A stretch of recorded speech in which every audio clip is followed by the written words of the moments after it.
दोस्तों, अगर आपने भी भारत और इंग्लैंड के बीच राजकोट में खेले जा रहे तीसरे टेस्ट मुकाबले के पहले दिन का लाइव एक्शन मिस कर दिया है तो फिर हाईलाइट देखने के लिए हो जाइए तैयार। तो लगे हाथ वीडियो को भी कर दीजिए लाइक और चैनल को भी कर लीजिए यार सब्सक्राइब, क्योंकि यहाँ पर मिलती है आपको क्रिकेट हाईलाइट। तो ये राजकोट में खेले जा रहे तीसरे टेस्ट मुकाबले में जहाँ भारतीय कप्तान रोहित शर्मा ने जीता टॉस और टॉस जीतते किया पहले बल्लेबाजी करने का फैसला है। लेकिन अगर हम बात करें सीरीज में तो भारत ने दूसरे टेस्ट मुकाबले में भी टॉस जीता था और बल्लेबाजी करने का फैसला लिया था, जिसके चलते हमने इंग्लैंड को 106 रनों से हराया।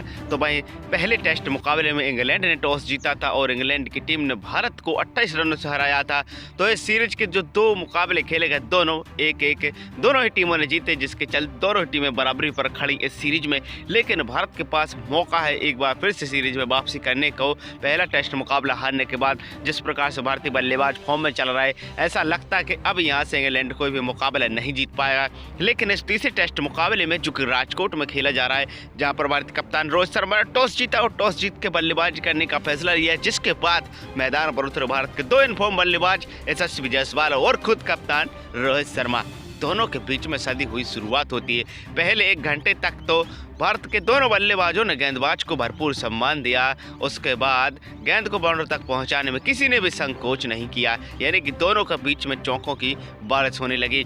लेकिन हम सब जानते हैं इस बात को कि यशस्वी जायसवाल और रोहित शर्मा जिस दिन मारने पर आते हैं तो फिर चौकों छक्कों से बात नहीं करते। लेकिन भारत ने जबरदस्त बल्लेबाजी की। लंच तक भारत ने कोई भी विकेट नहीं खोया और बोर्ड पर जड़ दिए 128 रन। ताबड़तोड़ बल्लेबाजी देखने को मिली पहले सेशन में। लेकिन जैसे ही लंच के बाद मुकाबला दोबारा शुरू होता है, जो अर्धशतक बना करके क्रीज पर मौजूद थे भारतीय कप्तान रोहित शर्मा, उनका सबसे पहले विकेट गिरता है लंच के दूसरे ओवर पर ही, जिसके बाद सुमन गिल को मैदान पर आना पड़ा। सुमन गिल और यशस्वी जायसवाल के बीच में भी शानदार पार्टनरशिप देखने को मिली, जिसके चलते यशस्वी जायसवाल ने अपना अर्धशतक पूरा किया और सुमन गिल भी अर्धशतक के नजदीक पहुंचते हैं कि इतने में टी ब्रेक हो जाता है। अब देखना ये होगा कि टी ब्रेक के बाद जब बल्लेबाज वापस आते हैं तो क्या तेज तर्राट बल्लेबाजी करेंगे, क्योंकि भारत ने 2 सेशन खेले हैं और बोर्ड पर जड़ती हैं 220 रन और भारत सिर्फ एक ही विकेट अब तक हुआ है, वो भी भारतीय कप्तान रोहित शर्मा के रूप में।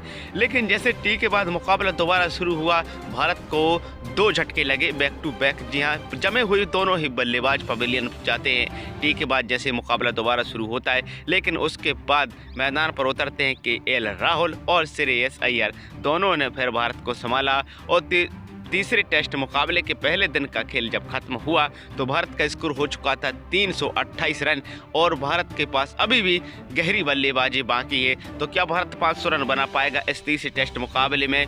आप हमें कमेंट करके ज़रूर बताएं कि भारत पहली पारी में कितने रन बनाने में कामयाब रहेगा।